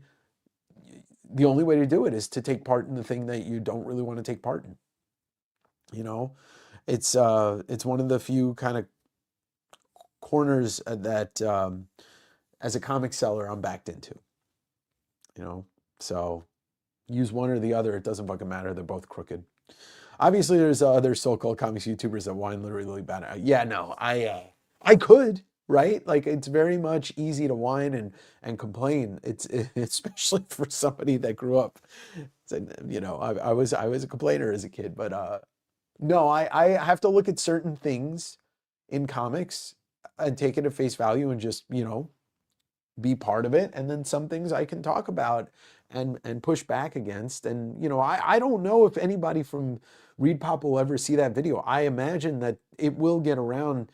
Like I said, Jim Zub commented on it. Jim Zub's never commented on anything of mine, so it's getting around. And I'd love to see some changes made, based on what I said. Don't have to reinvent the entire convention. You just have to give more due and more real estate, both physically and metaphorically, to comics. No, I'm still here. I stopped. I went, and then, the programming started back up again. Yep. I don't mind drinking bread. Wait, what? I do art. My AF-15 will never be slabbed, but it also exists. There you go, Grizz. Yeah, same as mine. I for my PC, and I'm planning on doing like a multi-part video on my PC. It's not that big, but I want to break it up into the Todd stuff, and then the other stuff, and then the esoteric, weird magazine, oversized stuff. But my PC, I cracked my House of Secrets 92 out, and it's raw in my collection. I had a slabbed Werewolf by Night. What's up, Ty Ty? I had a slabbed Werewolf by Night 32, and I ended up getting a raw one in a collection. I just sold the slab one. I am down to one box of slabs for my PC because all the books that they're early acquisitions for me for my collection. But yeah, I prefer having them raw, because the thing is, if it's in my personal collection, I'm keeping it. Like, my intention is to keep it. It's only worth it to me to slab them if I'm getting rid of my collection, and it would only be worth to slab the big books. Albedo 2.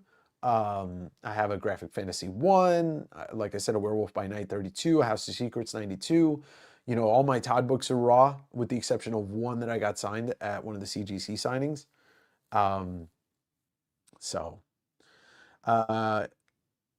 Oh wait, thinking about accounts or synonym processing.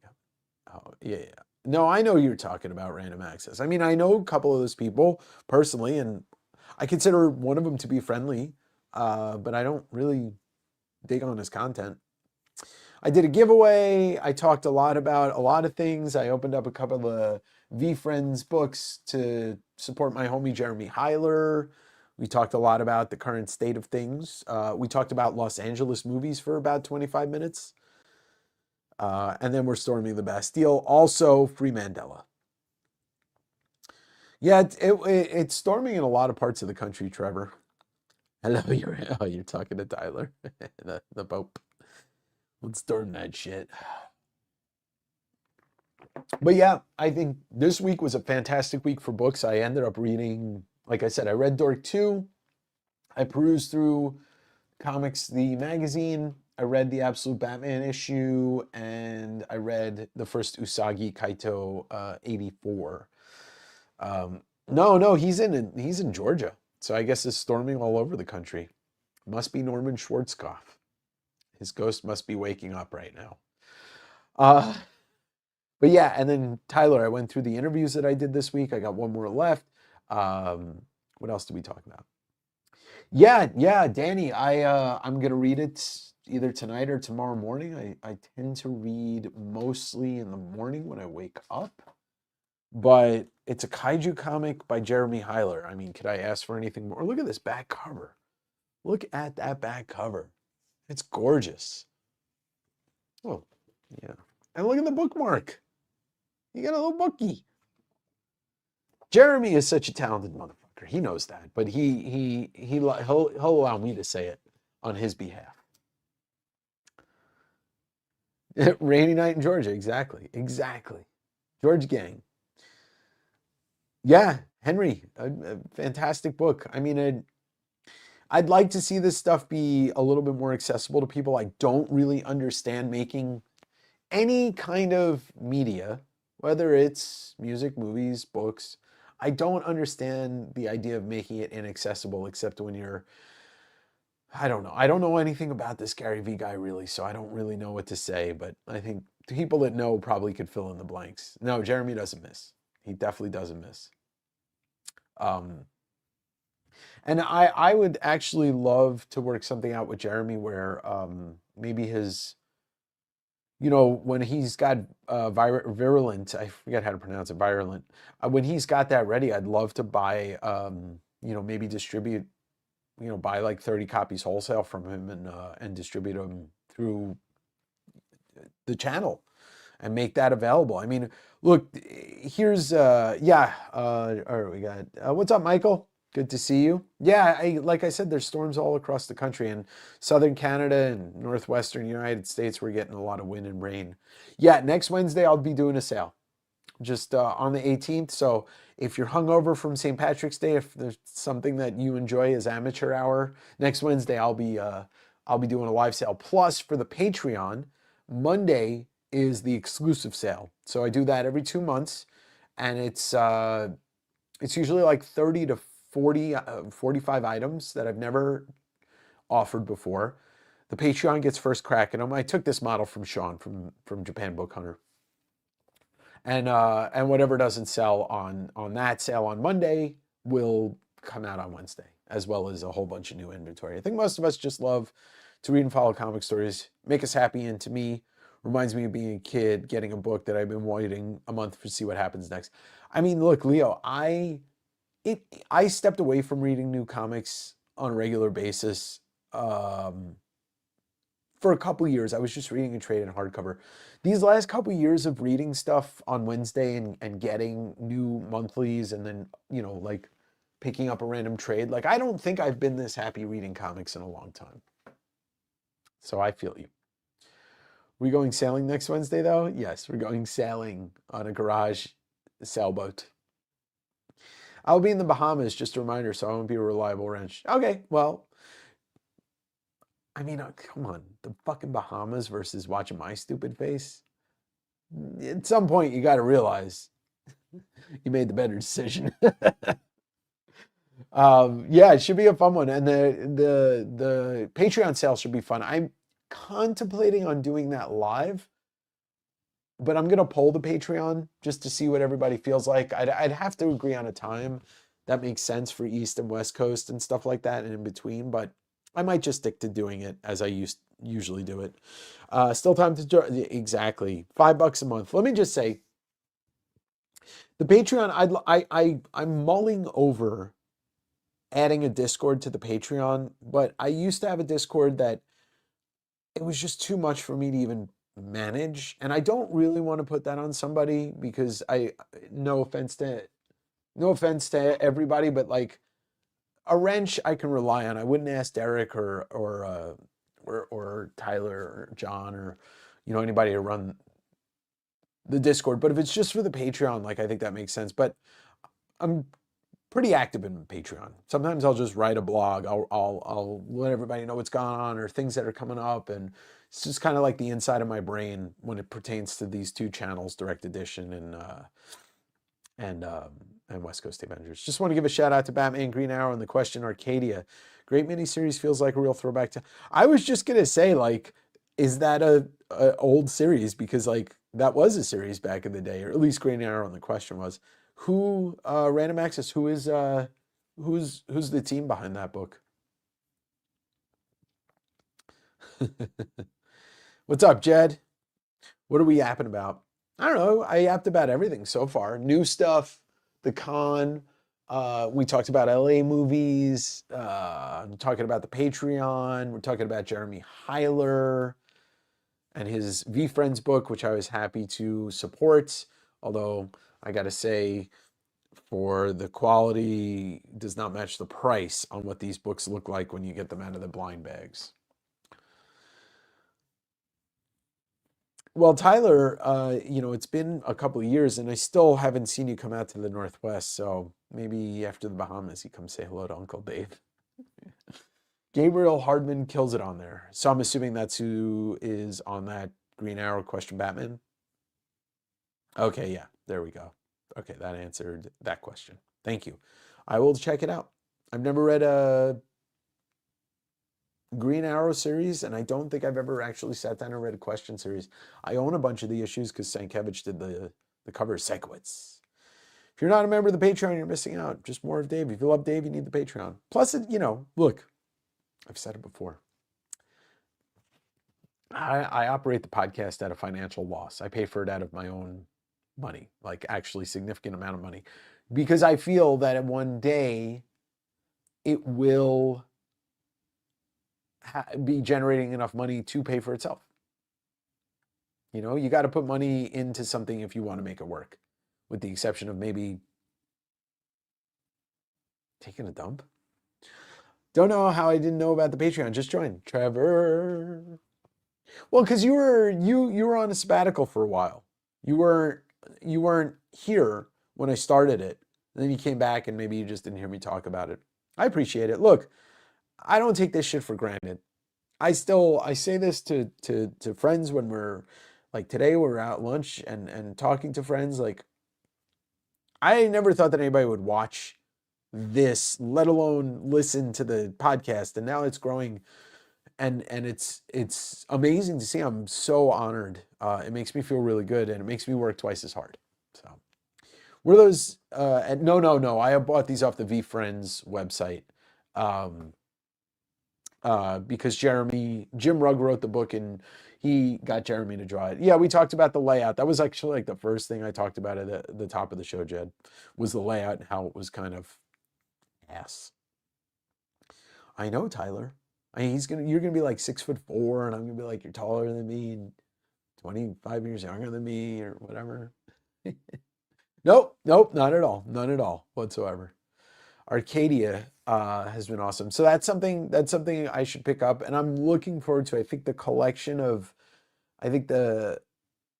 trade paperback of the hardcover of Dark Patterns comes out soonish. So that's another DC book I want to pick up. There he is, the Trophy. Yes, yeah, I talked about it. I read it about 3 hours ago. I had a blast reading it. I didn't know what to expect on the book itself, but yeah, fantastic. Gotta love Jim's variant on that. Hey, I appreciate that, Trevor. Look, Trevor, I'm only 6'1". I mean, I know Patreon stuff is not easy to keep up on when you're a member, but I've put out, I think, every month at least 2 exclusive, maybe 3 exclusive videos. So there's a back catalog. I do a lot of flip throughs on there because I want a place to do that because I enjoy doing it. Because those flip throughs, unless it's something very topical, they don't do well on the regular channel. But it's just a place for me to put out some stuff that wouldn't be for a major audience, but would definitely be for a smaller audience. I wanted to try and get some of those new V Friends books when Food was doing them. Yeah, he was just doing, I think he just did covers, but this one is one with Jim writing, and then he did some writing in the 11th issue. And I think Jim's doing the issue 13. But anyway, thank you, Trevor. I appreciate it. And I appreciate everybody that's here. You know, it's funny. Speaking of videos, I've got one for this weekend. It's a collection I bought a month ago, and then I have nothing. And I might have to just either take a break or try something new. Or maybe I do kick my ass into gear and start the personal collection series and maybe do one part each month. So it'll be like 3 months. But I mean, it's becoming it doesn't become a struggle to create videos, but I'm trying to do stuff that I think that I enjoy. I have to enjoy it, right? That's number one for me. And I want to do stuff that I think people will enjoy as well. So I didn't get Dakota Incident because it sold out so quickly, and the second printing is not on FOC yet. I asked Damien today at Stargazer, and he said it wasn't up yet, so I can't even order it. You know, I might take a little road trip to Idaho, and there's a bunch of stores between Spokane and I think there's like one or two in Boise or something like that. So I may do that and stop it, and maybe I could pick it up there. But I have so much to read right now. I'm in the midst of reading, like I said, that Tarantino novel. I am going to start Beneath the Trees, but I have to finish. I got Tula Lote's new book, Groupies. So I started that this morning. You know what I'm reading right now? And I wouldn't call it reading because there's nothing to read, but I picked up that second Ronin book, Ronin Rising or whatever it's called, with Philip Tan's art and whatever, and it was Frank Miller's layouts. I read maybe like 2 pages of the text and I was like, okay, I'm not going to read this, but the art, I mean, the whole book is almost compromised of splash or double page splashes. Philip Tan went, he went like 88 miles per hour. Like that book, you want to see some shit. That's some crazy stuff. No Man's Land. No Man's Land. What is that, Derek? Why do I know what that is, but I can't think of what that is? That's the plan, Tyler. I actually have to answer an email, but I'll probably be getting like 30 more long boxes. It's Boise. That's all I got to say about that. I mean, it's not like bad, but it's like nothing special. I think my shop, Trevor, if you want, like, I'd be happy to cover your cost on it and shipping. But I'm also happy with the second print. So I'm sure you're aware of the run of the new. Yes. Yeah, we talked about that already. Jed, there's a lot that you're probably going to want to hear that happened before you got here. No, you got it. You got it. There's Nectar, White Sky Dork, the Hippopotamus book, and then, 51 and Tigress. I've only read Dork, and I really enjoy it. I interviewed Brett Bean yesterday. When Miller was doing the pages himself, it felt like a return. Yeah. No, I mean, he just can't. I mean, like, look, he did so much damage to his body. He just can't operate like the way he used to in any way, shape, or form. But I'm glad we got some stuff from him. I mean, it's a bonkers book. Kodransky. Oh, it's that one. Right. Yes, that's the one that Chris covered it the other night. Yeah. No, I didn't read. Oh, Dakota Incident. They'll all be worth a fortune. I think Dork retains its value somewhat. It won't be $100, but it'll retain value. I think that's a book that's got legs to go a long way. I think because Brett has 6 issues done already. So, oh no, that's awesome. Yeah, all of those books, like almost every book that he was buying new in the 80s, I've 9-8'd so many of those books on newsstands just because I looked at them like, yeah, this thing's perfect. Yeah, that shit. Hey. Uh, it was it was Nectar. Nectar was last week. I also have to check tomorrow if they still have one. All right, Trevor, no worries. Dude, I love Frank Miller. There's one book of his that I could say really, it's the same book that everybody hated. You know, it's Holy Terror. I didn't read it. I flipped through it and I didn't really care for the art. So I was just like, it looked the way I could describe it. And I didn't read the book. So forgive me. But I remember looking through it and I'm like, this is standard indie art. That's what it felt like. Dork is so much fun. Yeah. Kind of excited for Scott. I am super excited for that because it's the perfect pair. Scotty writing Lobo and Jorge is such a fantastic artist. Like, it's the perfect pair. Yes, I'm selling myself. What would you like, Raymond? No, next week's the sale. Next week. Nectar is a cool premise. Not much happened, but it's only the first issue. Yeah, I mean, that's the other thing. I think it's a good idea for a new book. You need that first like 3 to 5 issues to really know what's going on. Like, it is very rare for a book to come barging out of the gates and be like, and you know it's a good book. You know, Saga, I think we all knew that was going to be a good book from the first issue. I don't even think Walking Dead knew. You knew. I think that took really like 12 issues to really show what that book was about. Invincible, yeah, first issue, but the first full storyline, like the first hardcover was like, that's how I read it, so I don't know.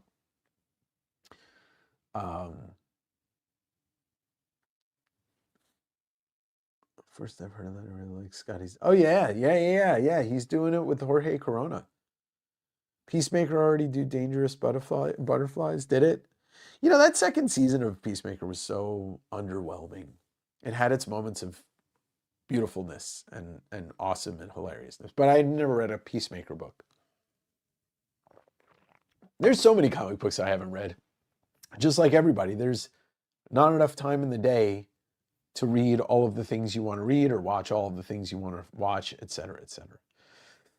Speculation is James Harren's doing Etrigan. It was all but announced. It was all but announced because Chris reported on, like, Scott Snyder kind of told it in 2 different places that he was that Harren's doing it. Yeah. The first season was so good. Yeah, he's definitely doing it. Right. It's basically like we all know he's doing it, but DC's like, well, maybe if you're lucky. You know, that's how DC's reacting to it. Speaking of DC Comics, anything else worth mentioning that they're putting out that's good? I mean, the Absolute line. You mentioned the Question, Lantern, Arrow, Batman. Fractions Batman has been nothing short of awesome. And the Dakota Incident. I can't speak on Marvel because I haven't enjoyed a Marvel book really in a while. The Eric Larson Spider-Man Noir was the best. It was great. It was so much fun. Yeah, Snyder admitted it basically to you. I think Gunn stretched himself too thin doing Creature Commandos. Yeah, because Creature Commandos was great, and I think Peacemaker did. Yeah, I'll agree with that statement, Trevor. And then, yeah, Lobo. Yeah, I know a little bit of what's coming up on Lobo. You probably know a little bit more. I grabbed DC's Finest from Demon Collection. There you go. Yeah, DC is eating more. I think Nectar's story is going to end up like Stephen King's Storm of the Century. Townsfolk trapped in evil. They figure out who's doing it, and they have to stop him. Just your guess. Interesting, Derek. That's like a trope. That's definitely a trope. I mean, there's. Did anybody here read? Oh shit! What was the Chip Zdarsky one? I keep thinking Skin Yard. It's not Skin Yard. It's shit. What was the one he did in the town with the people that don't age? Somebody knows it. Somebody will say it. ASM Torn has been good. Natalie Imbruglia? Stillwater, yeah, Stillwater. That was a great book. New Deadman book coming up looks very cool. Yeah, I think DC knows what they're doing right now. Yeah, Stillwater. That was a fun book. I told that to Chip. I said, like, he made characters that you kind of hate. And said, really, no, it can't be your new band because it was already a band with Jack Endio and was Matt Cameron in it? That was an early Seattle band that was involved. I want to say Matt Cameron was in it. My Marvel pulls are forced. Peach's Sigh is, yes, Sigh's great. And we're only 2 issues in, but it's a 5-issue, I think, limited series. I mean, Marvel excels at the limited series. I'll say that. They do some really good limited series. So Mahfood, Jim Mahfood is on issue 4. So that comes out next month. So it's first issue was I forget the third artist, but it was Stan Sakai. Second issue, once again, I forgot the third artist, but it was Asad Ribic. And then this issue coming up, I forget who's in it. And then it's Jimmy Jams. Yeah, Jim's doing 10 pages. He's doing, so basically each issue is Peach does X amount of pages, then the guest fill in, and then the second fill in. And Peach wrote it. So yeah, it's a trippy book. It's a lot of fun. Cap vs. Alien book has been fun. You know, I tried to read Hickman's Aliens vs. Avengers, and the first issue bored me, so I never even read any of it. But I've heard that too. But that whole thing, like, here's the thing about that. I love Alien. I love it. I love the movies, most of them. I feel like using the same way that they're doing with the Godzilla thing, it just interests me. Not at all. There's no interest I have in reading it. Godzilla versus Portland and Captain America versus Aliens and Ant-Man versus Predator. You know, like, it's just so uninspired to me. Nacha Bustos on issue 2 with Ribic. I hung out. Assad is such an interesting guy. He's a very tall man, a very intimidating looking guy, and also very nice. That's cool. Jeremy Adams. You guys are talking about it. So I enjoyed the first part of. I got to admit, I think this is what it is with me. I think superhero books have to be. I enjoyed the first 5 issues of Chip's Captain America run. I read the second arc, the first issue, which was issue 6. There was so much fucking talking in that issue. I couldn't enjoy it. Oh God, that was the second backups on each issue were better than the original. So Chip's Captain America, what was it? Captain America and Wonder Woman was so good. Yeah, I don't get excited about the continuity superhero stuff right now. It just doesn't excite me, and I don't know why. I think it's the storytelling. Yeah, Nick Klein it's Klein, and who's the writer on it? Klein's doing wonders with the Hulk stuff. And I know you've talked about the Ryan North Fantastic Four a lot and praised it. Yeah. Black Hat as Adam Hughes covers the G. Will Wilson. Oh yeah, John, that's right. John was talking about that G. Will Wilson's writing that and what, Poison Ivy? Yeah, I find it like a lot of the incontinuity stuff or just that main stuff is kind of uninspiring to me. And you know, my opinion doesn't represent, but it's just how I feel. I mean, here's something that I've enjoyed so much over the last year. Atsushi Kaneko's Search and Destroy, which is a manga that, let me just take the goddamn comments off the screen, which is a manga that was originally published in Japan, but then Fantagraphics got the rights to publish it here and translate it. Chip Zdarsky and my buddy Aki Inagi are 2 people that are thanked in these books because they helped this come to America. And this is a fantastic read. It's 3 volumes. It's extremely well drawn. And it's one hell of a story. It's based off Dororo, which is Tezuka. And yeah, it's based off Dororo. It's a retelling of it. So, stuff like that really makes me inspired to read other things. Yeah, I know that's a problem right now. I know Moon Knight fans are really pissed off about that. Poison Ivy is up to 40 and it has been good. It's dropped off, but it's still good. Yeah, I know they're gonna hit that 50 milestone marker sooner or later, right? So exactly, Leo. Kennedy Johnson's writing it right, and Nick Klein's the artist on it. Thank you. Yes, it comes out next week, in the next couple weeks, I think. I'm excited for that. Finally get to read it. Yeah. Kaneko is one of my favorite mangaka. Wish somebody would relicense and finish Bambi and her Pink Gun. I heard that Loco Loco Loco is next. And what I also heard is your boy maybe getting him on direct edition. Nick Klein art, yeah, he's wild. His original art's like looking at his original art is amazing. Danny, I'm gonna read it next. I have it here somewhere. It came in a collection. It came in MJ Steele's Storage Locker collection. I put it to the side to read it one day. I definitely want to read it. I think we're all at the age that we've seen so much continuity that we've seen all this before. Nothing against them, but I'd rather read Search and Destroy. Yeah, or The Absolute Universe. Ignition Press has some really interesting titles, all very different from each other. I feel like I picked something up from Ignition recently, Derek, and I don't know what it is. Maybe you might have a suggestion. April is the Rick Veitch thing. Okay. Oh yeah, speaking of Rick Veitch, Chris had an amazing interview with him. Definitely one to listen to and watch on Comic Tropes, and it goes in an interesting direction. I didn't like the failsafe arc.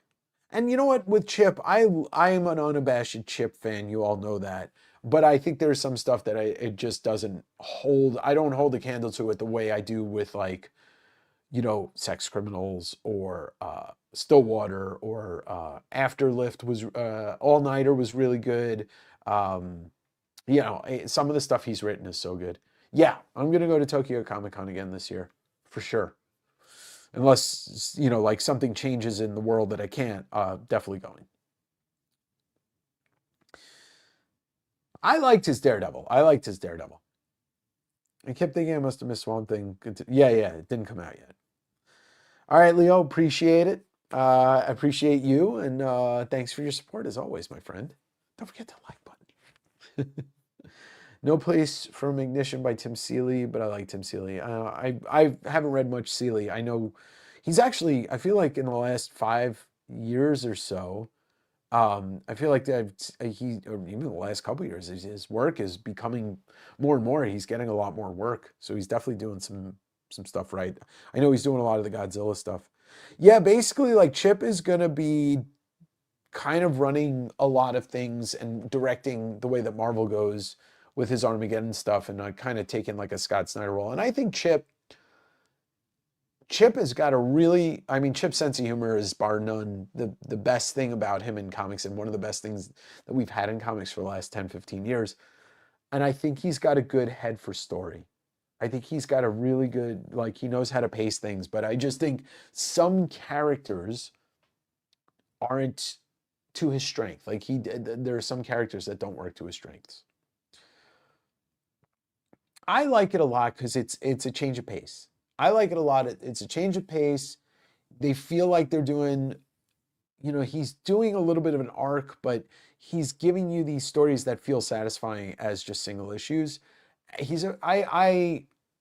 Fraction, my exposure to Fraction was just Sex Criminals. I never read his Iron Man run. I only just recently read his Hawkeye run, which is amazing.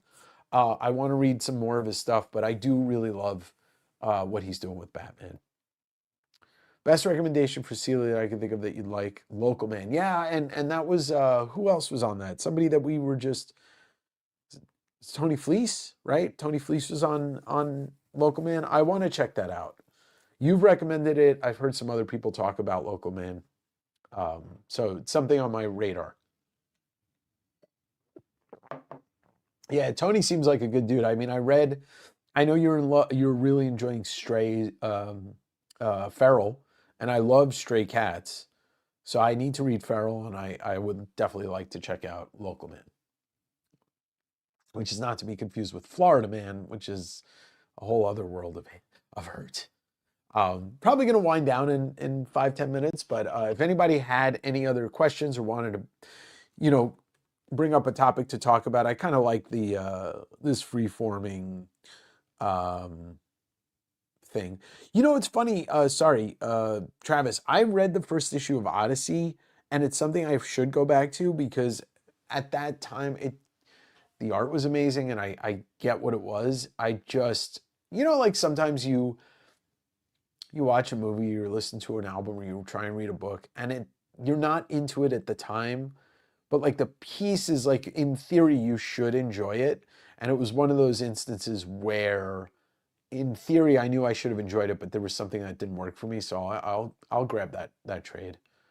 Local, that's right, a great band. Has anyone told you have the same beard as the new Ayatollah? Oh Lord, are they gonna go to war with me? Yes, I did. I didn't see a variant cover, but yeah. I perused through it. I plan on actually reading all the articles. I know you go to Japan for comic conventions. Do you visit any other countries for Comic Cons? Henry, I did. I didn't go directly for the Comic Con, but 3 summers ago, I went to London. I went to one of the MCM London cons, which I enjoyed, and but I didn't go specifically for that. But I had fun. I would like to go to Thought Bubble. I would like to go to the UK for Thought Bubble. The only other ones that I'd like to go to that were in specific locations, maybe I'd go to Lucca one day, and maybe I doubt I don't know. I kind of want to try what's it called? The other Italian one, Como, but you know, I'd rather go to OAX. If I'm gonna go to Italy, I'm gonna go to Italy. Like, but yeah, for the most part, just Tokyo, and like I said, I'd love to go to Thought Bubble because I know Thought Bubble would be one of those places that I'd see a bunch of people I know. I'm about to be on a, yeah, he's just not for me. I like the Supergirl enough, but it was more Bilquis Evely's art that spoke to me. You going to start collecting Dark Horse since they got bought out? I mean, I love Dark Horse, but I don't think I'm going to stop, or I'm not going to collect anything more than I already do or love. Like, you know, obviously Hellboy. I love Hellboy, and I enjoy, I mean, the 40 years of so much good books. I just hope it doesn't change. I hope nothing changes. I hope they just keep doing what they're doing, because me and Chris were talking about their collections today. Chris gifted me the Lone Wolf and Cub collection, and I read it and I loved it, and I can't wait to get the second book. And then he was showing me the Old Boy collection, and you know, I hope they just keep doing what they're doing. Don't change. Just keep operating as you were. It's the old man in the room who hasn't bought a new comic in 31 years. It's here. You know what, Mark? I you know, for a while, like I said, I wasn't buying a lot of new stuff, but now I'll reiterate the point. You know, I'm having more fun reading new stuff than I have in a long, long time. Yeah, Rip Angoulême. Yeah, it's something that I wanted to do back in the day. Something will take its place. Something will definitely take its place. I do have a question. I've been watching Monarch Legacy of Monsters, and Matt Fraction is listed as producer as the same person you mentioned. He was for the first season. He is no longer the producer. He was a co-creator. He may be still as a producer credit. He was a co-creator of the series and the co-showrunner of the series, co-writer. Same guy, yeah. Matt left to do some TV stuff, left TV to come back to comics, and you know, here he is on Batman. And then Sex Criminals just got opted. Kumail Nanjiani and his partner, I forget her name, and it's his wife, I'm not sure. They're doing Sex Criminals. I don't know if Matt's going to be have a credit on the show, but I imagine him and Chip will be producers. Sweet. Anyway, so before I wrap tonight's show up, Emily Gordon, thank you, Joe. Thank you. I'm looking forward to Sex Criminals. If you've never read Sex Criminals, and look, the title is an indication of what the book is about. They have an omnibus called The Big Hard Sex Criminals, the complete edition. It's actually the complete edition. It's hilarious. It's very funny. It's very touching. It's very on point. It's a great story. It's the reason why I love Matt Fraction and Chip Zdarsky. So, no, I didn't know that. I think that's that might be is that Cosmic Lion book? But I didn't. I don't follow Landgraf's what he's doing. I just know who he is. I respect the shit out of him. But it's one of those things, I can't all of the things. It's impossible to focus on all the things. But anyway, X-Men 97 Season 2 is supposed to drop later this year. Oh, I can't wait. I can't wait. I was so pleasantly surprised on how good X-Men 97 was. Like, it's better than the original. It's better than the original. There's no question about it. Thick, THICC. No, I didn't even know there was a new Spartacus show. The last one I heard of was that one that was on Stars years ago. But no, I didn't know there was a new Spartacus show. All right, Jed, have a good night. Michael, what's your music recommendation? Words, what are they? And yes, please do before we go, because I'm going to plug a couple of things before we go. I'm going to plug the Patreon, $5 a month. Link is in the description below. I'm going to plug Direct Edition. If you're not subscribed, look, can we really be friends if you don't subscribe to the podcast? And next week, Marco Djurdjevic. This week, Ben Earl. Watch the Emerald City Comic Con video if you haven't.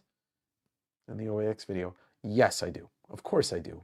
To think that we're alone in this universe is so goddamn ignorant, Yeah, for sure. That would be nice if they brought it to the live action. Gambit Scene 97 broke. Dude, it broke all of our hearts. Remember that name. Password 1. Yes. Uh-oh. Wonder Man was great, Mark. It was so good. Angine de Pot. Okay, I'm not going to attempt to pronounce that in French. But I will. I'll check it out. Infinite Highlander. Gambit Scene broke my heart. I never understood why Todd McFarlane stopped drawing comics. Jim Lee's still drawing. Well, because Todd had, Jim Lee is kind of drawing, except it's so goddamn delayed. Is he really doing it? But he's doing some great covers still. But Todd went to focus on the toys, and he went to focus on running that Spawn thing. I appreciate that he kind of went from being one of the premier artists in comics to being arguably one of the best inkers in comics, because for years he was inking Spawn, and watching his inking videos, I love that. So I understand it. Do I like it? No, but I understand it. Cool. Yeah, I'll throw them on. I've been listening to the new Gorillaz nonstop, so I'll change it up, and I'm gonna actually just take a screenshot of it so that I can remember it right now. Yeah, Wonder Man was great. Chest pain. Ha, that's hilarious.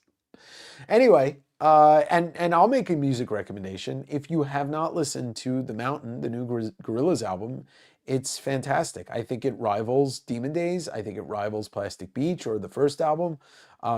It's fantastic. Such lush sound. Yeah, I mean, he reinvented the toy industry after he was reinvented the comics industry. So, but anyway, I want to say thank you to everybody that was here. Please do hit the like button. It helps. Every time I go to sleep and you hit the like button, I dream a little dream of you. Yes, I am going to the show on Halloween in Seattle. I did get tickets. I am very excited for that. I've seen Gorillaz 4 times. This will be my 5th, or this will be my 4th time seeing them. So, oh, Derek, send it to me, please. Please send it to me, like DM me or email me or whatever, or text me. But look, I'm going to get going. I have done 3 interviews this week, and I have a 4th along the way. So I'm going to leave my voice to take a break. I hope everybody has a pleasant week. Thank you so much for being here. Thank you. Thank you. Trevor, I'll take a look at it. If not tonight, I'll look at my DMs tomorrow. But thank you so much for being here. And like I said, have a great week. Enjoy. Read more comics. Read your comics. And read my comics too. Peace out, everybody.